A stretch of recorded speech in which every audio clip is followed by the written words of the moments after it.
દર્શક મિત્રો, હું છું સારા હાશમી। સંપૂર્ણ ન્યૂઝમાં આપનું સ્વાગત છે। જોઈએ આજના મુખ્ય સમાચાર।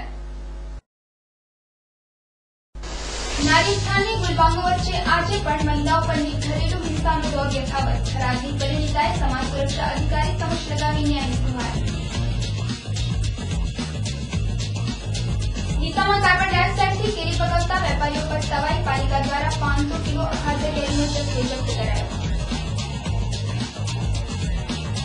અમીરગઢના કપાસિયા બોર્ડર પર નવનિયુક્ત ચેકપોસ્ટનું ઉદઘાટન કરતા જિલ્લા પોલીસ વડા। સીસીટીવી કેમેરા સહિત સઘન પોલીસ ચેકિંગ હાથ ધરાશે। પાલનપુર સિવિલ હોસ્પિટલની મુલાકાત લેતી પાટણની ક્વોલિટી એસેસમેન્ટની ટીમ। સિવિલ હોસ્પિટલની અસુવિધાઓની નોંધ લઈ ખર્ચ કરવાની અપાઈ ખાતરી। સંપૂર્ણ ન્યૂઝનો ડોક્ટર અભિગમ સમાચારો બાદ માણીશું સ્માઇલ ટાઈમ। સંપૂર્ણ ન્યૂઝ આપની આંગળીના ટેરવે। ઇન્ટરનેટ ઉપર સંપૂર્ણ ન્યૂઝ જોવા લોગિન કરો www.youtube.com/સંપૂર્ણ ન્યૂઝ। જોઈએ સમાચારો વિગતવાર। પુરુષ પ્રધાન સમાજમાં નારી ઉત્થાનની વાતો વચ્ચે આજે પણ મહિલા અત્યાચારો ચિંતાજનક હદે વધી રહ્યા છે। સરકાર ઘરેલુ હિંસા નામનું કાયદાનું શસ્ત્ર ઉગામ્યું હોવા છતાં આજે પણ સરહદી વિસ્તારની છેવાડાની મહિલાઓ પર ડોમેસ્ટિક વાયલન્સનું પ્રમાણ વધી રહ્યું છે। આવો જ એક કિસ્સો થરાદ તાલુકાના રાજપૂત સમાજમાં બનવા પામ્યો છે। થરાદ તાલુકાના વર્જનભાઈ ચૌહાણની દીકરી વિમળાબેન સોનેરી ભાવીના શમણાસેથી થરાદ તાલુકાની રડકા ગામના પદ્મવંશી જોદાજી પરમાર સાથે લગ્ન ગ્રંથિથી જોડાઈ હતી। જો કે બેંકમાં નોકરી કરતા શિક્ષિત પતિ સાથેના 8 વર્ષના દાંપત્ય જીવનમાં 4 વર્ષ તો બધું સમસૂત્રું ચાલ્યું હતું, પરંતુ બાદમાં સંતાન સુખ ન મળવાથી સુખી દાંપત્ય જીવનમાં કલેશ શરૂ થયો હતો। જે કલેશને પગલે 4 વર્ષ પહેલા પરિણીતાને તેના પતિએ કાઢી મૂકી હતી। લગ્ન પ્રસંગે આવેલા કરિયાવરના દર દાગીના વાપરી ખાધા બાદ પતિ મહાશયે રૂપિયા 3 લાખના દહેજની માંગણી કરી હતી, જેના સંતોષાતા પોતાની પત્નીને કાઢી મૂકી હતી। કરજણભાઈ ચૌહાણ, ગામ બાતિયેસરા। મારું લગ્ન કર્યા 8 વર્ષ જેવું થયું છે। 3 વર્ષ મને સારી રીતે રાખી, પછી બાળક કે તારે થતું નથી। 3 વર્ષ થયા તું તો વાજણી છે, એવી રીતે મને હેરાન કરવા માંડે। પછી મારા પાસે દીધ માંગે, પૈસા માંગે 3 લાખ રૂપિયા। મારા પતિએ જેઠે છે સસરાએ તને મને ધમકી આપી, તને મારી નાખવામાં આવશે। પહેરે કપડે મને કાઢી નાખી અખાત્રીજને દિવસે 4 વર્ષ પહેલા બપોરના।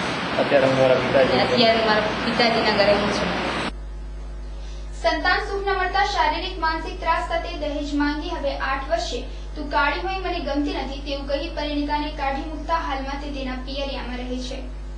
એના લગ્ન આશરે 8 વર્ષ પહેલા રડકા મુકામે પદ્મવંશી જોધાજી પરમાર સાથે કરવામાં આવ્યા હતા। 3 વર્ષ સુધી આ લોકોએ સાસરી પક્ષવાળા સારી રીતે પરિબંધ રાખેલી છે। પાછળથી એને 3 વર્ષ સુધી કોઈ બાળક ન થવાથી તું વાજણી છે તો અમને ગમતી નથી, અમારે 2 ચોટલાવાળી બહેરી લાવી છે। આવું એના સાસુ સસરા જેઠ જેઠાણી બધા મહેનતાણા બોલતા હતા અને દહેજ રૂપે 3 લાખ રૂપિયા માંગ્યા। એ બધું મૂંગા મૂંઢે સહન કરતી હતી। એક વખત એને મારી તૂટીને ગળી જેવી બનાવેલી હતી અને એની મેં દવા પણ અહીં પાલનપુરમાં કરાવેલી છે અને સારી કરી પાછી પરત મૂકી। પણ અમારા માન ઉભા ખાતર આ દીકરી આટલો બધો હેરાન કરે છે, દહેજ માગે છે, આવી વાત અમને કરી નથી। પણ છેલ્લે જ્યારે એને અગાઉ 4 વર્ષ પહેલાં અને પહેરે કપડે રડકા મુકાવેથી ગાડી મૂકી ત્યારે રોટી કડકડથી ભય આવી ત્યારે અમને બધી વાત કરી કે પિતાજી મને તો આટલી બધી તકલીફ હતી, આ પહેલાં મને ક્યારેય એની તકલીફની વાત કરી ન હતી।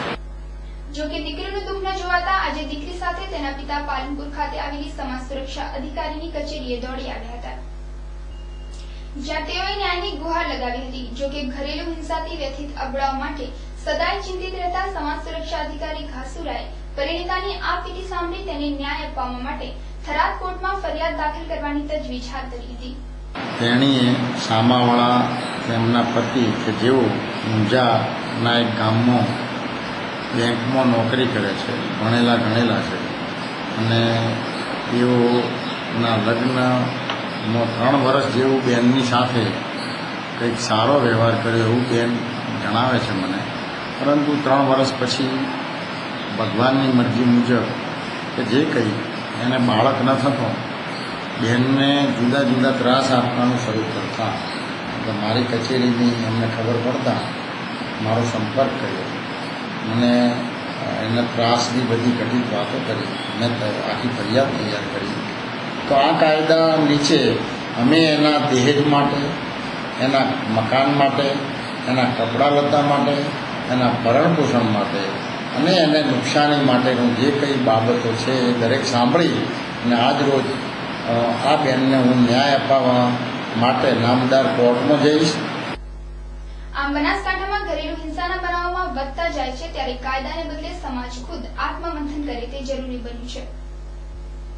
ડીસા તાલુકાના ગોળિયા ગામની 35 એકર ગોચરની જમીન ઉપર થયેલા દબાણો ઉપર તંત્ર દ્વારા આજે બુલડોઝર ફેરવી દેવામાં આવતા દબાણદારોમાં ભારે ફફડાટ વ્યાપી જવા પામ્યો હતો. અબોલ પશુઓના ગૌચરો પર માથાભારે તત્વો દ્વારા વધામણીઓ કબજો કરી દબાણ કરી દેવાતા રાજ્યના ગૌચરો નામશેષ થવા પામ્યા હતા. ત્યારે આ ગૌચરો પશુદાન માટે ખુલ્લા કરવાનો નામદાર ગુજરાત હાઈકોર્ટ હુકમ કરવાનો ઐતિહાસિક નિર્ણય કરવામાં આવ્યો છે, જેનો રાજ્યમાં અમલ પણ શરૂ કરી દેવાયો છે.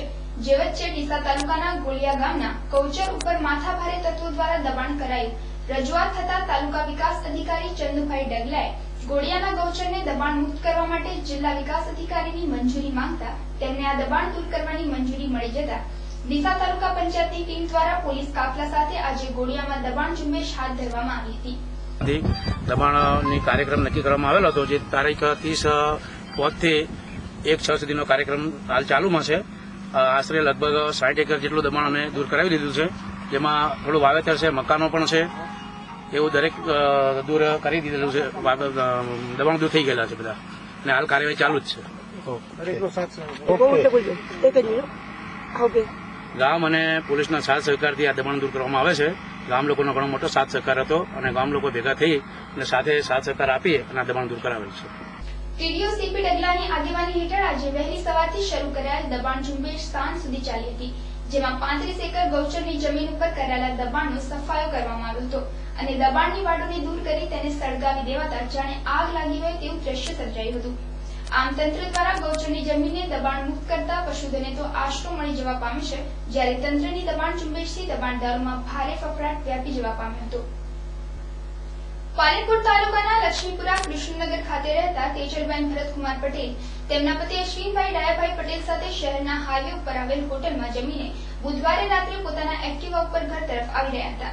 ત્યારે વાડીના હનુમાન મંદિર નજીક મારુતિ કારમાં આવેલ 4 ઈસમો પૈકી 2 ઈસમો કારમાંથી નીચે ઉતરી તેજલબેનના ગળામાંથી કિંમત ₹30,000નો સોનાનો દોરો ખેંચી કિંમત ₹7,000ના 2 મોબાઈલ, 1,000 રોકડા તથા ₹700ની ચાંદીની વીંટી મળી કુલ ₹38,700ની મત્તા ચોરી ફરાર થઈ ગયા હતા.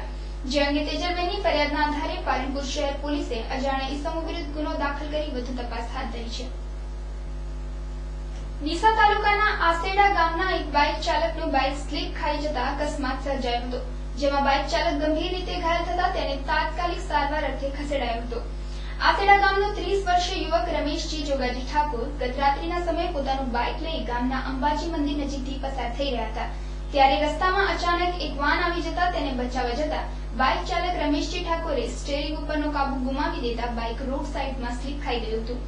આ અકસ્માતમાં બાઇક ચાલકને ગંભીર ઇજાઓ થતા તેને તાત્કાલિક સારવાર અર્થે ડીસાની સિવિલ હોસ્પિટલમાં લાવવામાં આવ્યો હતો, જ્યાં તેની હાલત ગંભીર જણાતા તેને વધુ સારવાર અર્થે મહેસાણા રેફર કરાયો હોવાનું સૂત્રોએ જણાવ્યું હતું. હાલ ઉનાળાની સીઝન ચાલતી હોય બજારોમાં કેરીઓનું ધૂમ વેચાણ થઈ રહ્યું છે. લોકો પણ અમૃત સમાન કેરીના રસનું પાન કરવા કેરીની ખરીદી કરી રહ્યા છે. જો કે કેટલાક વેપારીઓ સ્વાદ શોખીનોની માંગનો ગેરલાભ ઉઠાવવા કેરીને પકવવા માટે કાર્બન ડાયોક્સાઇડ નામના પદાર્થનો ઉપયોગ કરી કેરી સાથે ચેડા કરવાનું કૃત્ય કરતા હોય છે અને નિર્દોષ લોકો અજાણતે ઝેરી પદાર્થથી પકવેલ કેરી પોતાના પેટમાં પધરાવી બીમારીને નોતરતા હોય છે. જો કે વેપારી મથક ડીસામાં પણ કાર્બન ડાયોક્સાઇડ નામના પદાર્થથી કેરીઓ પકાવવામાં આવતી હોવાની બુમરાડ વચ્ચે આજે પાલિકા તંત્ર સફાળું જાગ્યું હતું અને કેરીના વેપારીઓને ત્યાં રેડ કરી આખાત કેરીઓનો જથ્થો જપ્ત કર્યો હતો. ડીસા પાલિકાના ચીફ ઓફિસર હરીશ અગ્રવાલના માર્ગદર્શન હેઠળ શહેરમાં વેચાતી આખતે કેરીઓનો જથ્થો ઝડપી પાડવા માટે પાલિકાના ફૂડ ઇન્સ્પેક્ટર સુરેશભાઈ ગેહલોત, સેનિટેશનવાન વસંતભાઈ પાટલાવાળા એ તેમની ટીમ સાથે આજે શહેરની બીજે પટેલ માર્કેટ માર્ટ ખાતે કેરીઓના વેપારી અદના ત્યાં ઓચિંતી તપાસ હાથ ધરી હતી. તેમના આદેશથી હાલમાં ઉનાળાની ઋતુ ચાલતી હોય લોકો કેરી ખાવાની વધારે પસંદ કરતા હોય તેવા સંજોગોમાં અમુક વેપારીઓ દ્વારા ઝડપથી કેરી પકાવવા માટે કાર્બાઇડ નામના ઝેરી પદાર્થનો ઉપયોગ કરવાનું માલુમ પડતા આજ રોજ અમે ડીસા એપીએમસી માર્કેટના વિજય પટેલ શાક માર્કેટમાં આવીને આ બાબતનું ચેકિંગ હાથ ધરેલ છે, જે ચેકિંગ હાલમાં પણ ચાલુ છે અને અમુક વેપારીઓને ત્યાંથી આવું કાર્બાઇડથી પકવેલો માલ જપ્ત કરેલ છે અને તેઓના સામે દંડકીય કાર્યવાહી કરવાની થાય છે. જ્યાં જુદી જુદી દુકાનોમાંથી અંદાજે 500 કિલો જેટલી અખાદ્ય કેરીઓનો જથ્થો ઝડપાઈ જતા આ કેરીઓનું વેચાણ કરતા વેપારીઓને દંડ ફટકારવામાં આવ્યો હતો. ડીસામાં પાલિકા તંત્રે મોડે પણ અખાદ્ય કેરીઓના વેચાણ સામે કડક વલણ દાખવતા અખાદ્ય કેરીઓનું વેચાણ કરતા વેપારીઓમાં ફફડાટ વ્યાપી જવા પામ્યો હતો. દર્શક મિત્રો, લઈશું વિરામ. વધુ સમાચારો જોઈશું વિરામ બાદ. જોતા રહો સંપૂર્ણ ન્યૂઝ.